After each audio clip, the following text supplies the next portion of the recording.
नमस्कार। आज हम एक बहुत ही दिलचस्प वैदिक कॉन्सेप्ट को समझने जा रहे हैं, जो योग से लेकर शादी ब्याह तक हमारी जिंदगी के कई पहलुओं पर असर डालता है।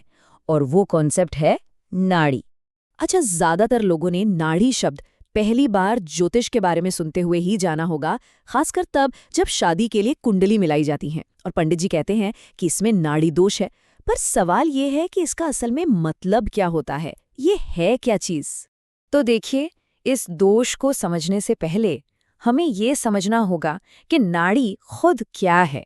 बहुत सीधे शब्दों में कहें तो नाड़ी हमारे शरीर के अंदर बहने वाली वो अदृश्य नदियां या चैनल्स हैं जिनसे हमारी जीवन शक्ति यानी कि प्राण ऊर्जा बहती है।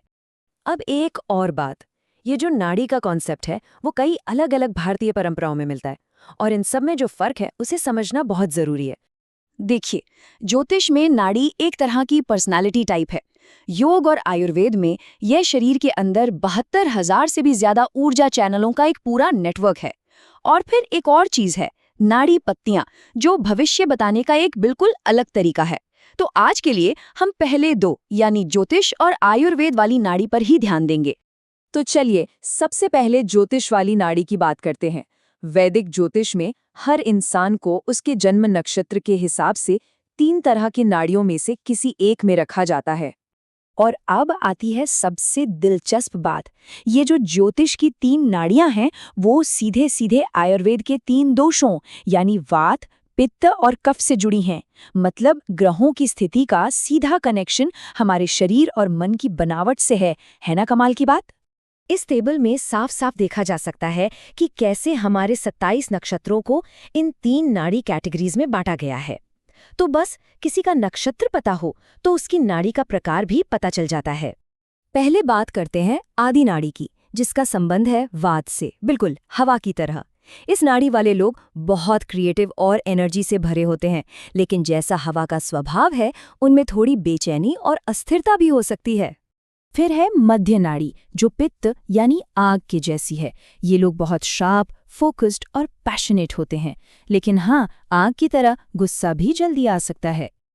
और आखिर में आती है अंत्य नाड़ी, जो कफ यानी पानी और पृथ्वी का मिला जुला रूप है, बिल्कुल शांत लहरों की तरह। ये लोग बहुत शांत, स्थिर और देखभाल करने वाले होते हैं, पर कभी-कभी थोड़े सुस्त भी हो सकते हैं। ठीक है, तो अब हम इन 3 तरह की एनर्जी को समझ गए हैं। तो अब देखते हैं कि शादी के लिए जब कुंडली मिलाई जाती है तो इसका क्या रोल होता है। समस्या तब आती है जिसे नाड़ी दोष कहते हैं, जब एक ही नाड़ी टाइप के 2 लोग शादी कर लेते हैं। अब ऐसा माना जाता है कि जब 2 एक जैसी एनर्जी मिलती हैं तो वो एक दूसरे को बैलेंस करने के बजाय टकरा सकती हैं, जिससे असंतुलन पैदा हो सकता है। अब देखिए, कुंडली मिलान में जो 36 गुणों का सिस्टम है उसमें नाड़ी को सबसे ज्यादा पूरे 8 गुण दिए गए हैं, सबसे ज्यादा। और अगर दोनों की नाड़ी एक ही निकली तो ये 8 गुण सीधे 0 हो जाते हैं। मतलब ओवरऑल स्कोर में एक बहुत बड़ी रेड लाइट। लेकिन, और ये बात बहुत जरूरी है, इसका मतलब ये नहीं कि सब खत्म हो गया। ये कोई पत्थर की लकीर नहीं है। पारंपरिक ग्रंथों में इसके कई महत्वपूर्ण अपवाद यानी एक्सेप्शंस भी बताए गए हैं। तो इस दोष से बचने के 2 मेन तरीके हैं। पहला ये कि मान लीजिए नक्षत्र तो एक ही है, लेकिन दोनों का जन्म उस नक्षत्र के अलग अलग हिस्सों मतलब पाद में हुआ हो। और दूसरा ये कि अगर नक्षत्र 2 राशियों के बॉर्डर पर है और दोनों की राशियां अलग अलग हों, अगर ऐसा है तो दोष को नहीं माना जाता। जैसा कि यहाँ लिखा है, अगर वर वधू का नक्षत्र एक ही हो पर चरण अलग अलग हो तो नाड़ी दोष नहीं माना जाता। इसका सीधा मतलब ये है कि एनर्जी का सोर्स तो एक ही है पर धाराएं अलग अलग हैं, इसलिए टकराव का डर खत्म हो जाता है। तो ये सब हमें एक बहुत ही जरूरी सवाल पर ले आता है। आज के जमाने में नाड़ी दोष को कैसे देखना चाहिए? क्या ये एक पक्का नियम है जिससे डरने की जरूरत है, या फिर ये सिर्फ एक इशारा है जिसे समझने की जरूरत है? तो देखिए, सार ये है कि नाड़ी दोष को एक अंतिम फैसला नहीं बल्कि एक बहुत ही जरूरी इंडिकेटर या संकेतक मानना चाहिए।